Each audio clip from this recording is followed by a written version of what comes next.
This is going to be a reading of an essay I recently wrote that really embodies my studies with Hegel over these last couple months and kind of putting everything into a coherent interpretation and trying to make his ideas a little bit more manageable. So I hope you enjoy. What is the purpose of religion? A question that, while it may not have crossed one's mind regularly, even when pondering religious matters, we find dreadfully unexplained. Those in the field of comparative religious studies would like to incorporate religion into the studies of archaeology, anthropology, and sociology in an effort to find the utility of religion.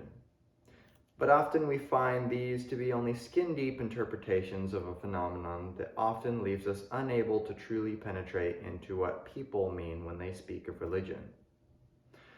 Religion is more than a belief, but is also a pattern of speech and actions, and oftentimes we may find ourselves using different nomenclature or practices to achieve the same ends. Our means often tend to be varied as we tread the path of peace, prosperity, and purpose, but religion has long been a method to achieve such ends. But what is so useful about this clunky language of sin, hellfire, the logos, a plan, eternal punishment, speaking in tongues, graven images, and other such terms? What does God mean?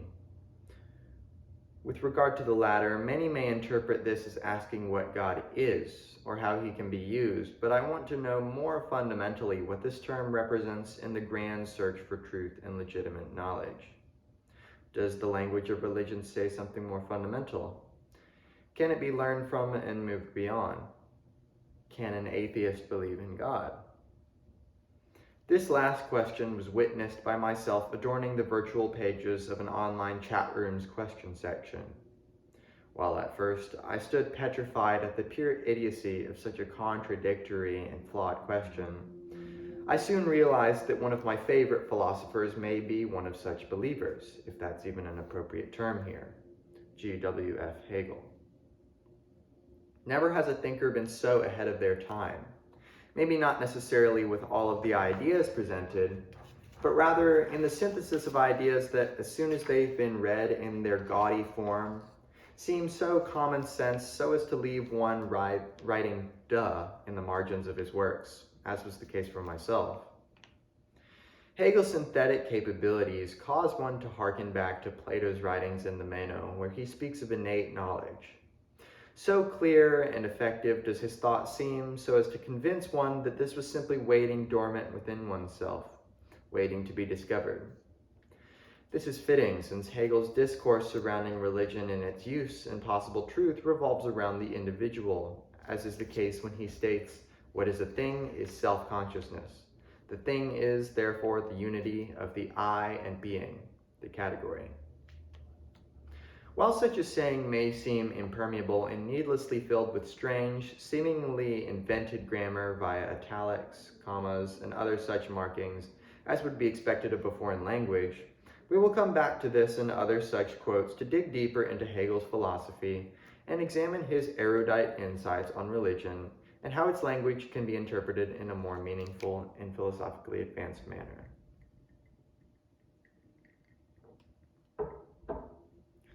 Hegel's philosophy as a whole is rather similar to this previous quote when examined from a novice's perspective.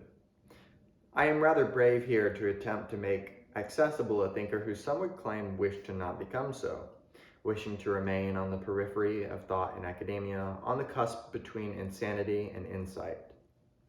Despite this, his influence is undoubtedly great when viewed from a bird's-eye perspective. When we look at some of the terms and ideas he formalized and expanded upon, he's clearly the thinker whom all subsequent modern thinkers pivoted off of, most notably Marx. The zeitgeist, or spirit of the times, has notable use today in regular parlance, and Hegel's influence becomes all the more strange when we realize just how complex these ideas are when they are examined microscopically. When a particularly opaque system of ideas such as Hegel's manages to penetrate into the fabric of a society, that is certainly a cue to listen, not necessarily as being indicative of a true claim, but rather as an influential one whose rhetorical ability should be revered. In this sense, Hegel's system bears many similarities to the historical current of Christian thought that he stands before as both a faithful Lutheran companion and also a radical reinterpreter. Both have infiltrated Western society, and it seems that Hegel was intimately aware as to why this was the case for Christianity, seeing within it something salvageable, yet nevertheless interpreting it in such a way that many find themselves asking, is this Lutheran an atheist?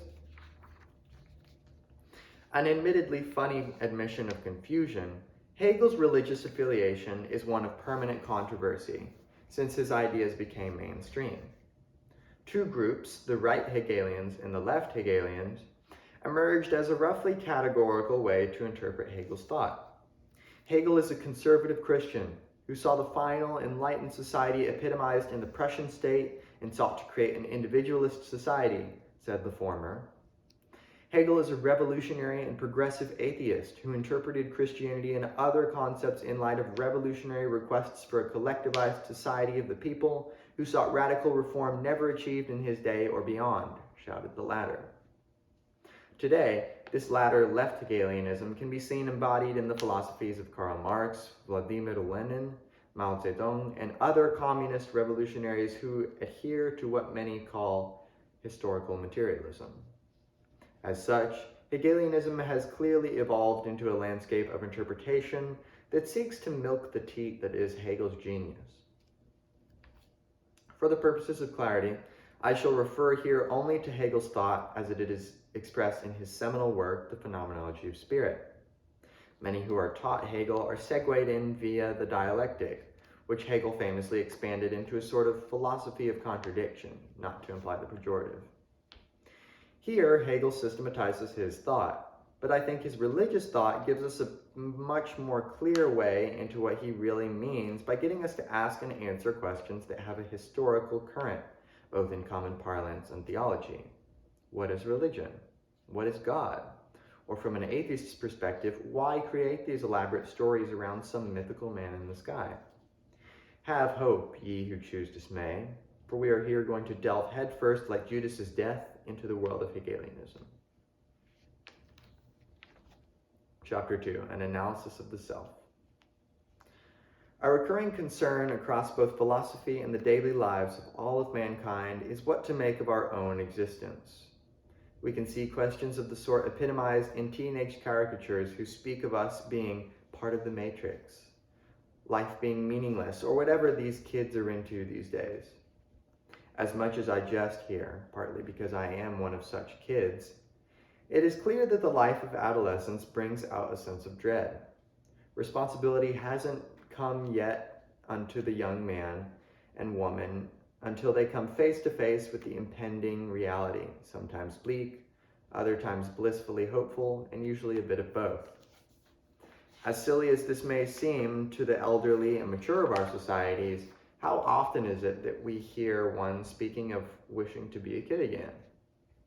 Is there not some allure to the coming to grips with oneself and the impending situation and learning to cope? How lost do many adults find themselves whilst critiquing a blossoming generation for their maladies? As such, we should not be too quick to abandon infantile existential questions, such as inquiring into what is real versus not, what it means to be human, and how we can come to acquire true knowledge. Hegel stands in a long line of individualist thinkers who thought that the world is just too complicated to be as productive as the individual is. There is something powerful about personal agency and cognition, and it's easy to see the allure when we venture into Hegel's body of knowledge, sifting past intestines and lungs to find awe-inspiring moments such as this. Quote, "And it is only through staking one's life that freedom is won. Only thus is it proved that for self-consciousness, its essential being is not just being, not the immediate form in which it appears, not its submergence in the expanse of life, but rather that there is nothing present in it which could not be regarded as a vanishing moment, that it is only pure being for self. The individual who has not risked his life may well be recognized as a person, but he has not attained to the truth of this recognition as an independent self-consciousness. Similarly, just as each stakes his own life, so each must seek the other's death, for it values the other no more than itself." End quote. There's something powerful about the individual battle with the world, a sort of carrying with Athena in the hopes that she may gift a tassel of truth to the seeker. Hegel uses this individual nature as a starting point of his philosophy. In the same way that Descartes began his project by stating, quote, "At last I will apply myself earnestly and unreservedly to this general demolition of my opinions," end quote, so too does Hegel hope to limit the problem of confirming that his knowledge is confirmed by the outside world, instead choosing to, as Descartes states, attack straight away those principles which supported everything I once believed. When one thinks of the way one is involved in acquiring knowledge, often it may be tempting to relegate oneself towards a biased twister of the facts, creating a negative image of the self as an interpreter of information that is out there and needs to faithfully become in here. Hegel speaks very differently of the human subject, however. While the problem still exists of how one could gather information from an external world and know anything other than a biased and personal distortion of the thing in itself, Hegel sees this as a realization that the only way knowledge can be said to be true is if it is gained subjectively, that is, through a subject. This seems strange, though. How can my subjective knowledge of something like the taste of chocolate be meaningfully true? It may be that I favor it, but many are repulsed by it. It would seem that knowledge such as this is subjective in the pejorative sense of the word. These matters are simply opinions that can't meaningfully be said to be true, aside from the fact that I do very much experience the taste of chocolate.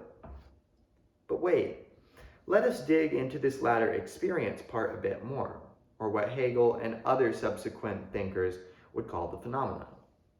Is it not the case that I experience the taste of chocolate objectively, with no middleman between my conscious experience and my interpretation of that experience? There is no conscious interpreting of a taste that is involved in acquiring the experience, even if the real taste is filtered through the senses and thus influenced therein. Some subsequent thinkers became critical here, maintaining that we do not have perfect self-knowledge, with thinkers like Freud bringing to the fore the unconscious and the way it mediates between the information delivered to the psyche and the experiencing of that information in the form of an experience. Had a nightmare that you were being chased by a relentless, rabid dog? Oh, it's just daddy issues suppressed and then expressed in the form of subconscious dreaming, might say Freud, if he were a slightly more terse modern man. But Hegel's point is that no matter how information is filtered into and apprehended by oneself, there is an experience that is eventually arrived at that is capable of being understood without the need for any form of mediator. There is no out there and in here anymore, barring us from being 100% sure of the knowledge gained therein. Instead, we are with conscious experiences which are objectively known, even though they are technically only subjective insofar as they are known by one subject.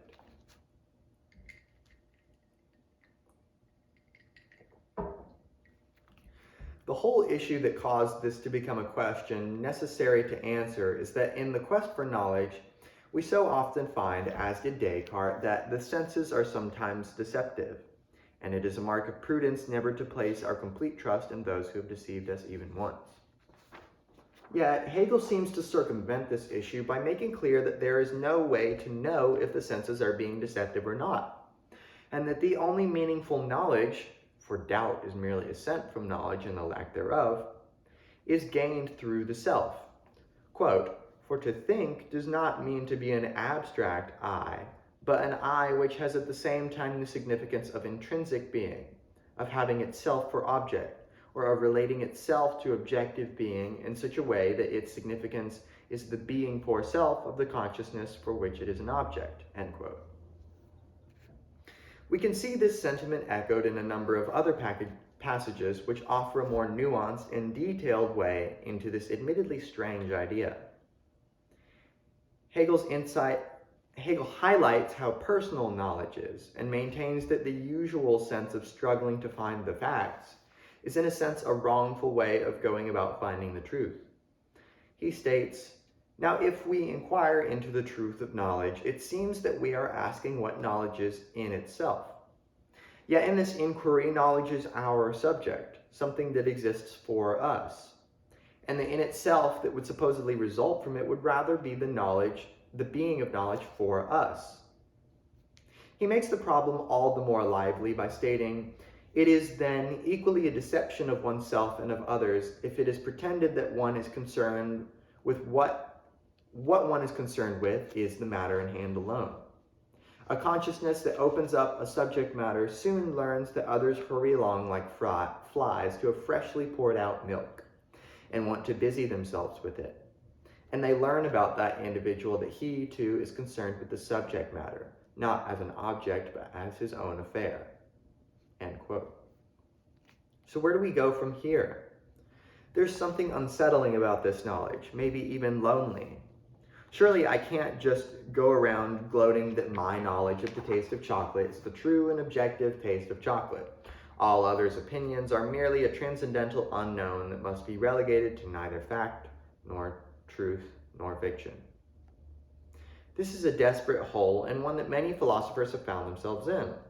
Much of the rejection, even resentment towards Hegel's philosophy, was aimed at the fact that this seems to be a properly authoritarian tendency. If my knowledge is objective, then what's the point of democracy or group reliance, or listening to what other people have to say?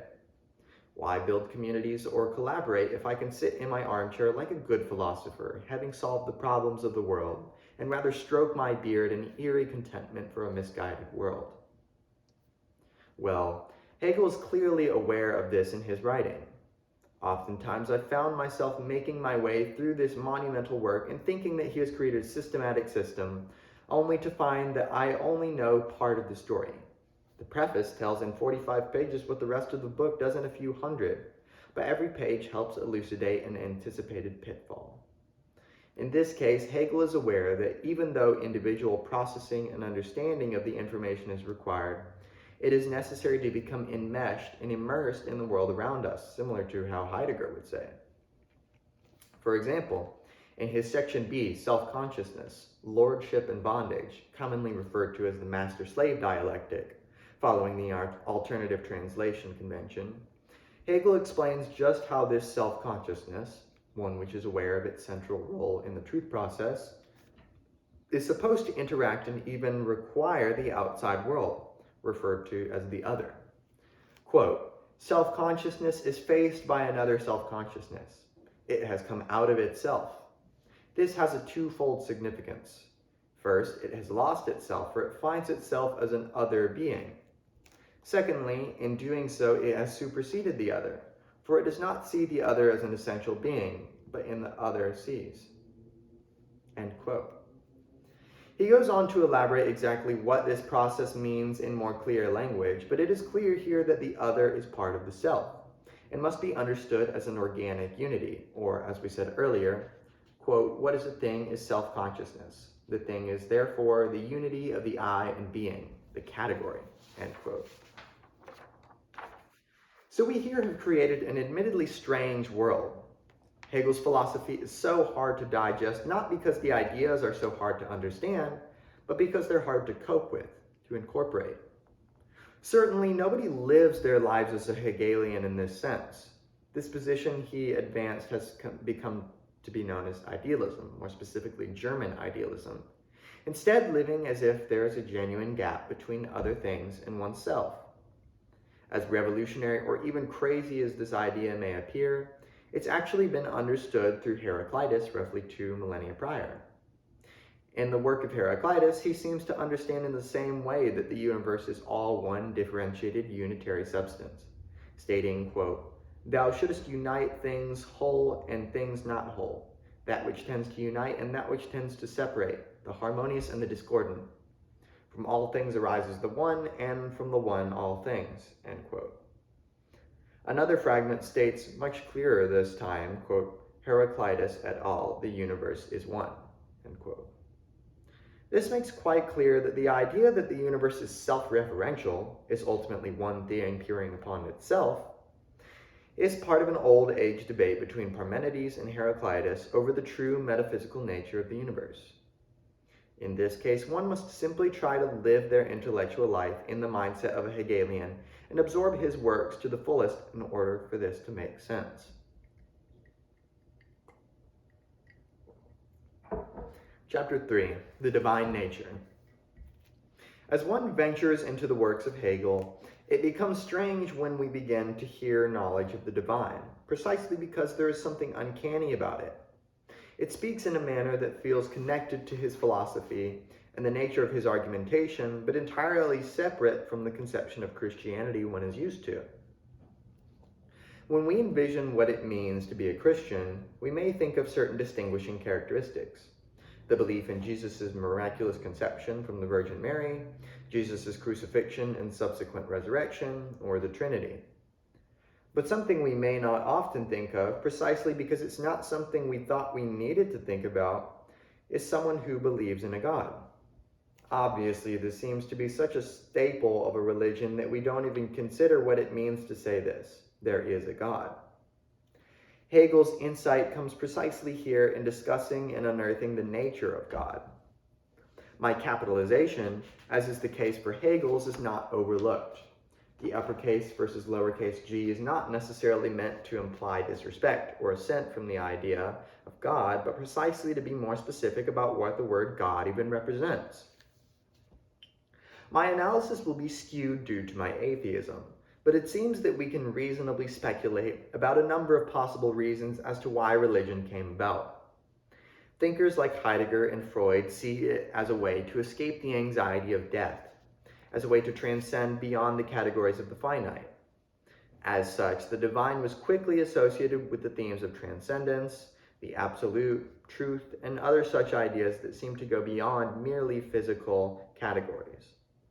When we think of a God, we think of something that reigns over all, like an arbiter that sees beyond space and time, and transcends them insofar as it creates or makes sense of them all. As Hegel states, God governs the world. When we move beyond the word God and analyze common words such as divine, absolute, and truth, which he is commonly seen as embodying, we gain a clearer insight into the use and potential need for it to arise. It makes sense of categories and ideas that go beyond material reality.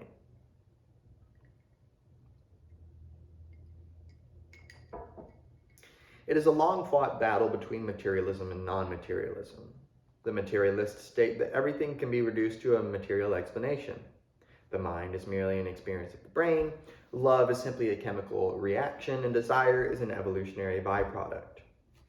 It may sound as if I'm stating that the materialists simply wish to reduce everything in a dishonest and cold way, choosing not to venture beyond the veil. Far be it from this. The materialists see a world of confusion that could be eliminated if we simply take a more scientific approach. Hegel was the same way, with an equally important work of his being the science of logic. It should be noted that the word for science here is Wissenschaft, which is broader than simply the natural sciences and encompasses more so the scientific approach towards knowledge in a systematized manner. Whereas science is used in English to refer to chemistry, biology, physics, etc., Wissenschaft can refer to any systematic pursuit of knowledge, such as history, political science, philosophy, literary criticism, and much more. Hegel wishes in all of his works to be incredibly precise, as hard as that may be to believe when examining a dense page of his work. Contrary to the materialist conception, non-materialists believe that there are certain non-material things that exist that cannot be reduced to material matters, not simply due to personal incredulity, but necessity. Non-materialists and non-materialism is such a broad term that this may encompass those that believe in a soul or the divine, to simply those who believe in a transcendent world, completely devoid of anything divine or spiritual. Hegel cannot be clearly associated with either of these categories with much surety. He is a Lutheran and believes that, quote, God governs the world. So he seems to believe in a spiritual reality. One may be tempted to assume he believes in a soul, since the title of his greatest work is the Phenomenology of Spirit. But this would be something only an English speaker could get confused, since the word here used for spirit is Geist, which is much broader than the idea of spirit or soul is in common parlance. Hegel makes clear what Geist is when he says, "Rather is its, the matter in hands, nature that its being is the action of the single individual and of all individuals, and whose action is immediately for others, or is a matter in hand, and as such only as the action of each and everyone. The essence, which is the essence of all things, the spiritual essence." End quote. So Geist is something like a collective consciousness, which does not mean something like a hive mind, but rather is the knowledge gained from the self reflecting upon the other, which is itself. In essence, Geist is the absolute objective knowledge of self-reflection.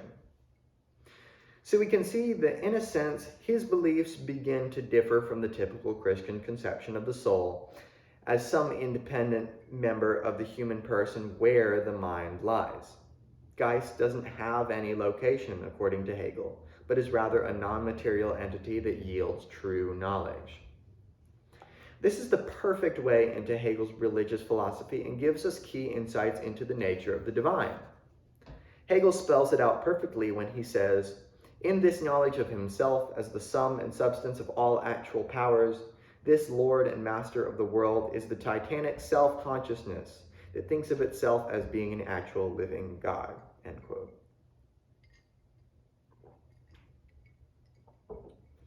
After explaining that reality is self-referential, Hegel suddenly makes more clear what this Christian language means. The spirit, or soul, Geist, is the way that we apprehend true knowledge by connecting ourselves to the divine, or living God, as he calls it. The last part of this thought is essentially strange when he explains that this circumspective consciousness that has reached some sort of absolute knowledge recognizes itself as being an actual living God.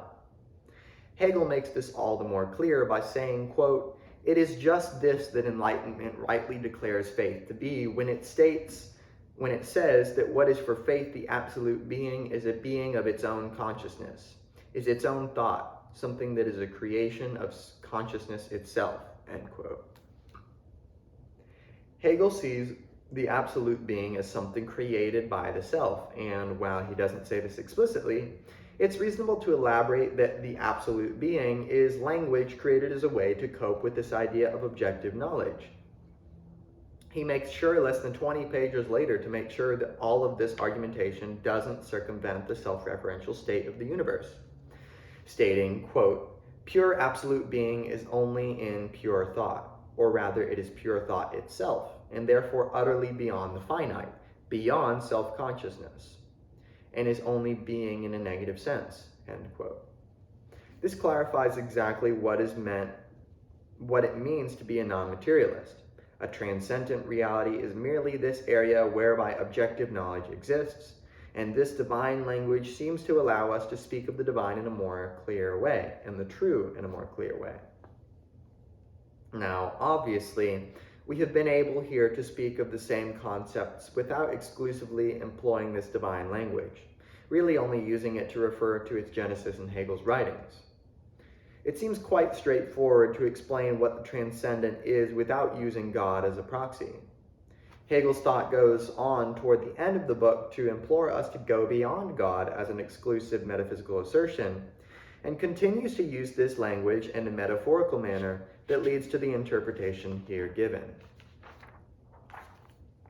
Chapter 4, God-given utility. As one who often absorbs the literature of comparative religious studies, it is often seen as the task of this field to ask, why God? Not like a movie protagonist who shakes his fist to the sky whilst on his knees, begging God to explain himself for allowing such and such to occur to him, but rather to ask what the need for God is in our language and practices.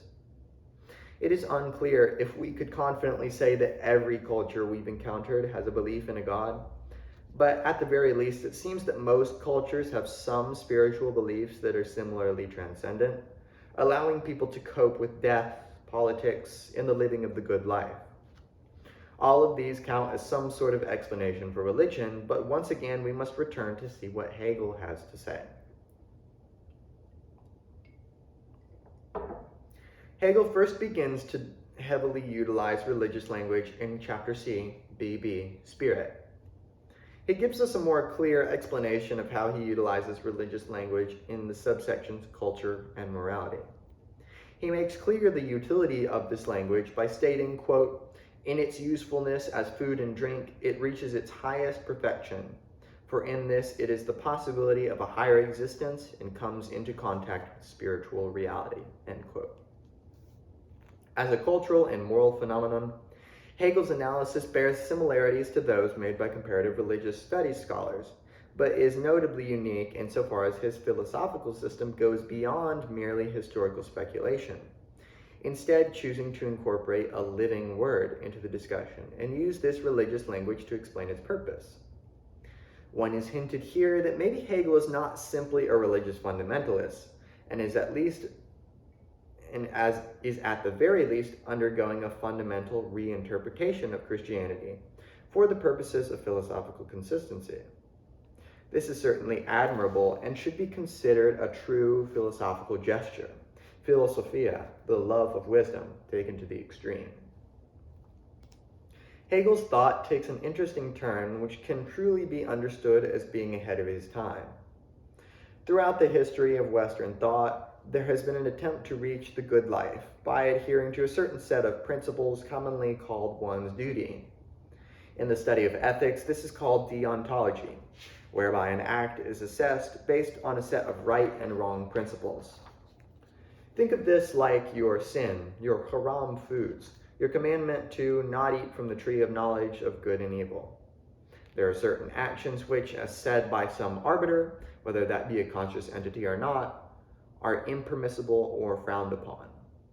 This is common in law, whereby some rules are agreed upon, hopefully in a democratic setting, to be conducive to a healthy, happy, and productive society, and are thus codified into a system of laws with certain punishments proportional to the crime committed therein. However, this doesn't quite fit with Hegel for a number of reasons.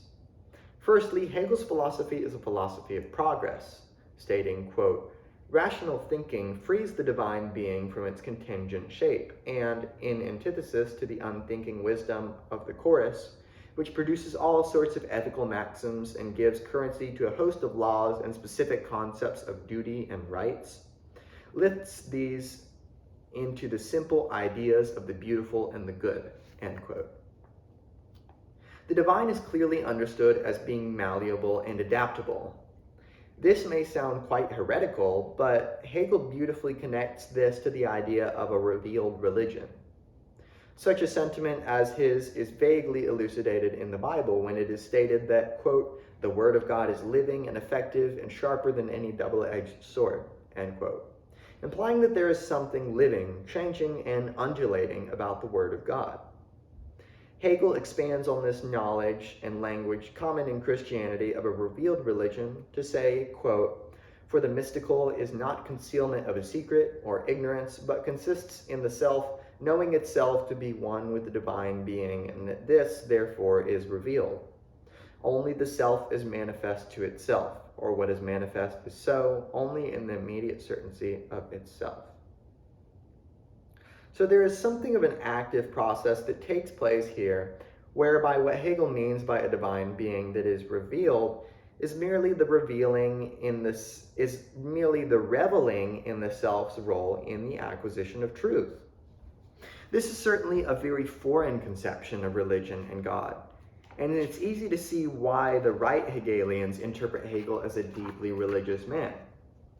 But this is simply false when we read into what he has to say and realize the profoundly radical notions of his ideas. Hegel may be called deeply religious or a Christian, but if one fails to realize what Hegel means by religious, God, and Christian, then one will fail to penetrate deep enough into the radical nature of his ideas and continue to see him as a religious apologist instead of a radical interpreter of previous religious archaisms. In this way, it's no wonder Hegel is a Lutheran. He embodies the same Lutheran spirit of the man who nailed his 95 Theses onto the boards of time and altered so many common held conceptions of how we should understand our language and the ideas they represent.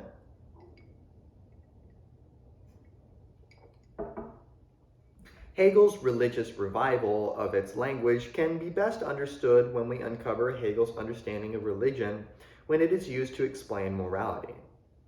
It has been and continues to be the case that religious individuals will always see their trump card as being morality. When one states they don't believe in a God, the religious one will commonly rebut with, "If there's no God, where does objective morality come from?" End quote.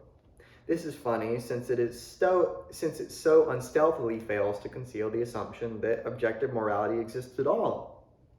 But of course, the sentiment still remains that the believer is asking an important question. Where do our moral values come from? This has a certain air of deontology within its phraseology that understands morality as a set of principles given by something. If we accept these assumptions, then it seems that we may be in a predicament. But surely Hegel has gone through all the work here to make us question the tacit nature of morality. Is it not the case that moral principles experience a sort of drift over time?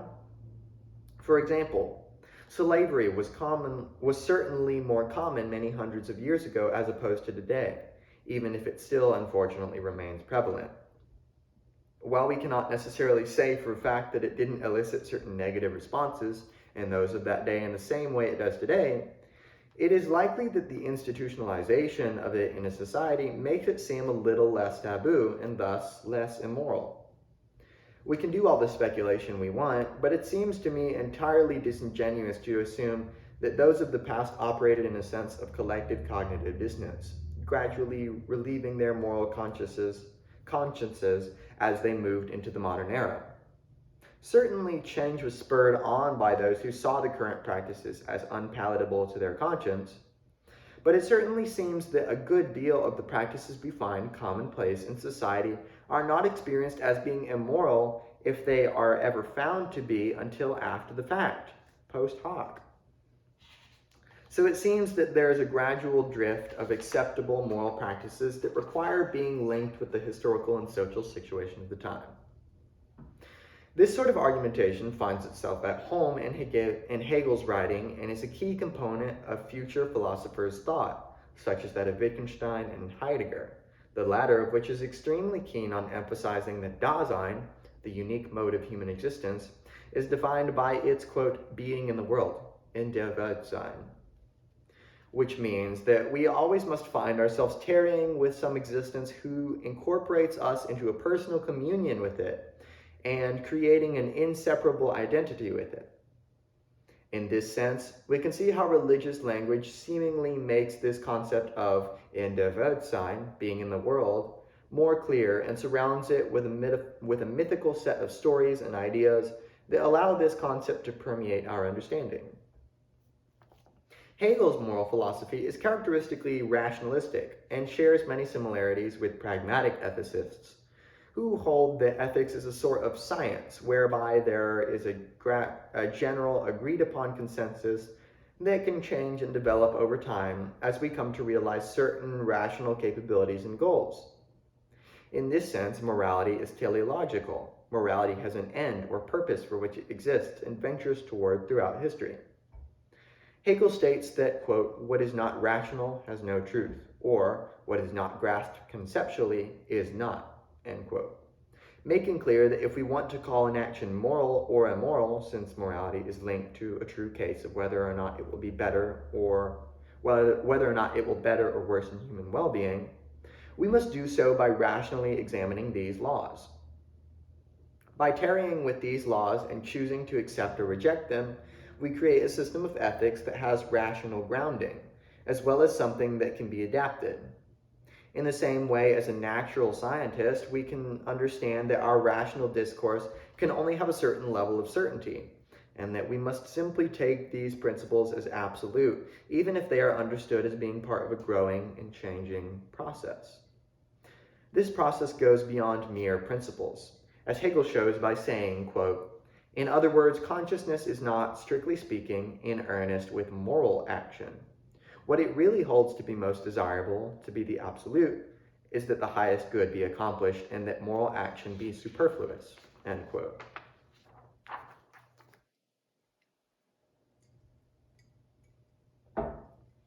When we act in our everyday lives, we do not seek to do what is moral. Unless attempting to be deeply contemplative, we live as beings who simply do what is permissible to our conscience, irrespective of whether everyone else thinks it's moral or not. Of course, others' opinions may sway us one way or the other, but this is precisely where we realize that at base level we are irrational, and often must venture into falsely held beliefs that are intuited in an effort to rationally justify them. There is a sense of duty behind our actions, not a duty to act as others want, but rather a duty to abide by one's inner law. As it is referenced in the Bible, quote, "I will put my laws into their minds and write them on their hearts," end quote. Hegel describes this duty by saying that, quote, "the moral self-consciousness is its own absolute, and duty is absolutely only what it knows as duty," end quote. If you paid attention thus far, we are aware that this language of the absolute is a method of explaining the self-same unity with the universe, or as Hegel writes very conclusively, quote, "the good, the righteous, the holy, creator of heaven and earth, and so on, are predicates of a subject, universal moments which have their support on this point, and only are when consciousness withdraws into thought. The divine nature is the same as the human, and it is this unity that is beheld," end quote. The sense of moral duty that has been bestowed, if gifted from the holy or the absolute, but precisely insofar as these are words that one uses to refer to the self-same nature of the universe. God is understood here as being synonymous with the self, and as such, the moral law is only understood through a tarrying with oneself and the world around oneself that is an outward reflection of oneself. Hegel is quick to explain how we should understand morality as being given to us, making clear that the divine does not mediate as an arbiter of stagnant, unchanging principles, but rather is enmeshed with a changing world and changes accordingly. Quote, "If the holy being was postulated in order that in it duty might have its validity, not as pure duty, but as a multiplicity of specific duties, then this again must be dissembled, and the other being alone must be holy insofar as only pure duty has validity in it. Pure duty has also, in point of fact, validity only in another being, not in the moral consciousness. Although in the latter it seems that pure morality alone has validity, the position must be put in another way, for it is at the same time a natural consciousness. In it, morality is affected and conditioned by the sense nature, and is therefore not free and independent, but contingent on free will. In it, however, as pure will, morality is contingent on knowledge. Morality, therefore, in and for itself is in another being," end quote. This, interestingly enough, gives us reason to assume that we should think a bit more critically about hard and fast rules that have been given in the Bible, or by any other method for that matter. If a law requires some interpretation within a specific context, then we must be sensitive to the needs of the time. Now, this doesn't mean that our moral judgments must remain exclusively binding to the current time and that we can't criticize past cultures, since in a sense moral laws are always updated with response to the after effects of the time period and retrospective knowledge, but it does allow us to understand Hegel's radical reinterpretation of the Bible as a truly living word. This is a clearly modern interpretation of morality that stands right at the boundary between moral subjectivism and objectivism. It has the ideas of both, commanding us to understand, most importantly, that, quote, "morality is contingent on knowledge," end quote. Hegel understands that any rational system cannot be a sort of abstract system of ideas, totally detached from the world as it is currently. Peter Singer, in conversation with Brian McGee, stated quite clearly that some may say that a rational way to, say, fix London's chaotic arrangement of buildings would be to uproot it all, fixing the weird intersections of roads and small patches of oddly shaped land. Rather than what Singer calls abstract rationality, he explains that Hegel would see a rational fixing of London's buildings would be to fix what is already there, rather than tarrying with an abstract form of London that is no longer London. Because we've abstracted the process from reality, it no longer applies to London at all, but rather just some plain city that we've envisioned, devoid of the special characteristics that make London what it is. In the same respect, Hegel cautions against an abstract morality, stating, quote, "But a pure morality that was completely separated from reality, and so likewise was without any positive relation to it, would be an unconscious, unreal abstraction in which the concept of morality, which involved thinking of pure duty, willing, and doing it, would be done away with. Such a purely moral being is therefore again a dissemblance of the facts and has to be given up," end quote. So we see that any idea of truth, whether it be morality, God, self-identity, or something as trivial as the arrangement of buildings, must be based upon a form of rational inquiry that converses intimately with the world as it is, meeting reality on its own grounds rather than trying to create something devoid of reality at all. The idea of God's meaning and representation, as it is utilized in morality, is poignantly stated at the end of this section on morality. Quote, "It is the actual I, the universal knowledge of itself in its absolute opposite, in the knowledge which remains internal, and which, on account of the purity of its separated being within self, is itself completely universal. The reconciling yea, in which the two I's let go their antithetical existence, is the existence of the I which has expanded into a duality, and therein remains identical with itself, and, in its complete externalization and opposite, possesses the certainty of itself. It is God manifested in the midst of those who know themselves in the form of pure knowledge," end quote. Chapter 5, the divine identity. As we've gone through Hegel's oftentimes scary thoughts, which threaten to uproot our sense of certainty in commonly held ideas, we have seen a radically new conception of what God is. I asked at the beginning of this essay to imagine what God is, not what God means to us or how he can be used, but what the language represents insofar as it may reveal a hidden philosophy beneath it.